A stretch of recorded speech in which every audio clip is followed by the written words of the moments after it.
beyond the ring. Muhammad Ali was never just a boxer.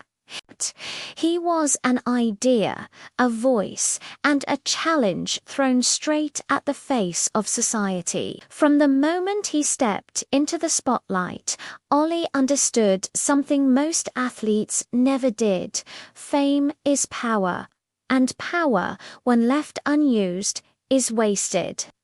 In an era when champions were expected to smile, wave, and stay silent, Muhammad Ali did the unthinkable. He spoke, and when he spoke, the world had no choice but to listen. Ali's charisma wasn't simply charm, it was confrontation. He didn't ask for approval. He demanded attention. Every rhyme, every boast, every bold declaration was a calculated strike against a system that told black athletes to entertain, not to think. He wasn't loud because he loved noise. He was loud because silence had never protected anyone like him. He famously said, "I'm not the greatest. I'm the double greatest. Not only do I knock him out, I pick the round." This wasn't just arrogance, it was a strategy to control the narrative, to build a persona so large it couldn't be ignored. He was creating a character, a symbol, long before he even knew the full extent of its power. Then came the moment that would define him far more than any championship bout. At the height of the Vietnam War, patriotism was treated like a command, not a choice. Young men were expected to fight. Athletes were expected to support the fight.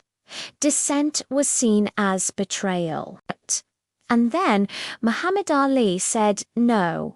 Not quietly, not politely, but publicly, for the entire world to hear. He refused the draft, not because he feared death, but because he questioned its meaning.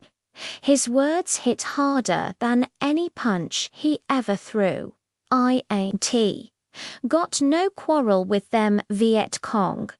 That simple sentence exposed the raw hypocrisy of a nation asking a black man to fight for freedoms he didn't fully have at home.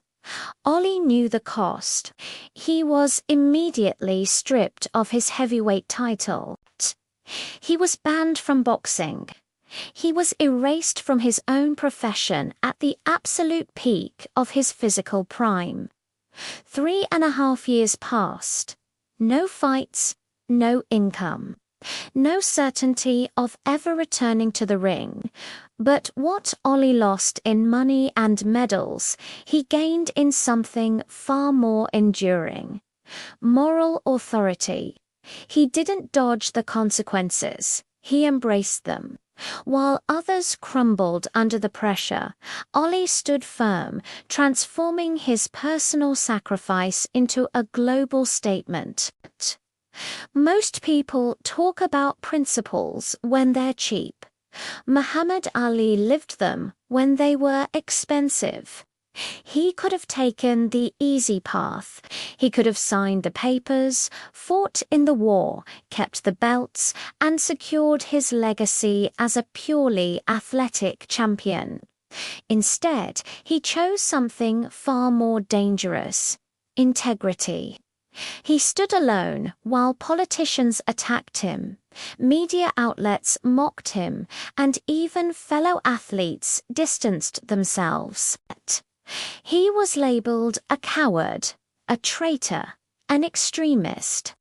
But time has a way of revealing the truth.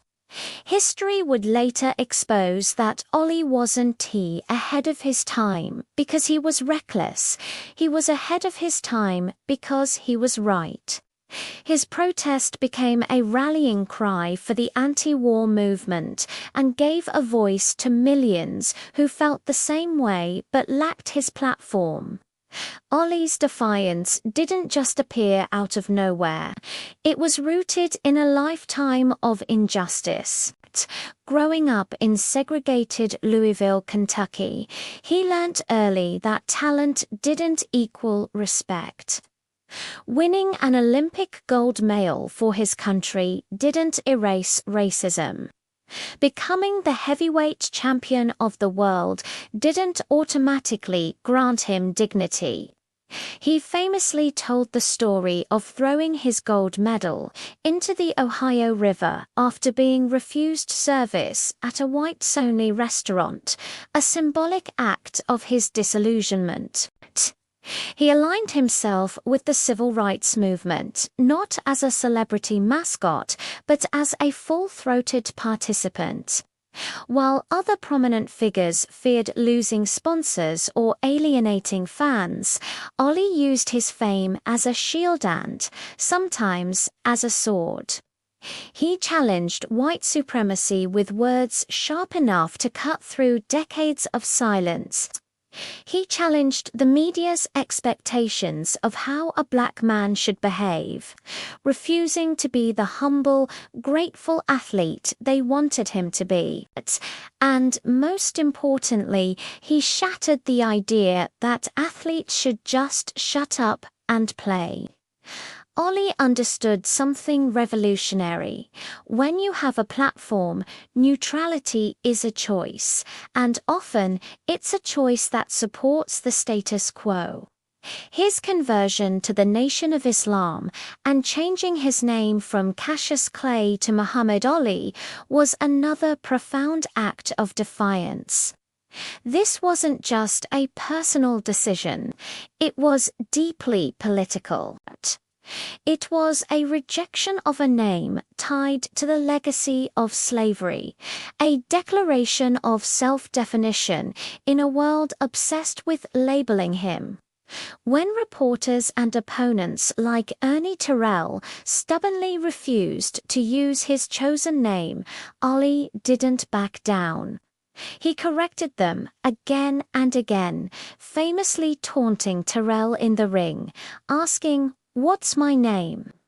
For Ali, his identity was non-negotiable. His faith, his culture, his history, these were not things to be hidden for public comfort. They were the very foundation of his strength. In claiming his identity so fiercely, Ali forced America to confront its deep-seated discomfort with black autonomy and self-determination.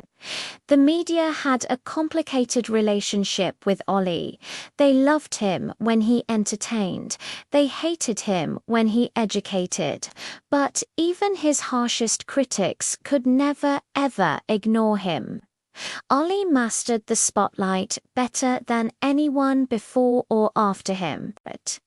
He turned interviews into electrifying performances, press conferences into psychological warfare. He used the camera not just to promote his next fight, but to reflect society's own contradictions back at it. He understood that the media needed him as much as he needed them. He wasn't just selling fights, he was selling ideas, courage, self-belief, resistance. He was a marketing genius who sold a product far more valuable than pay-per-view buys, a vision of what it meant to be unapologetically yourself. When Ali finally returned to the ring after his exile, he was no longer just a boxer chasing titles. He was a symbol. To the oppressed around the world, he represented defiance. To the young Muhammad Ali, the iconic boxer represented unwavering confidence. To everyone, Muhammad Ali.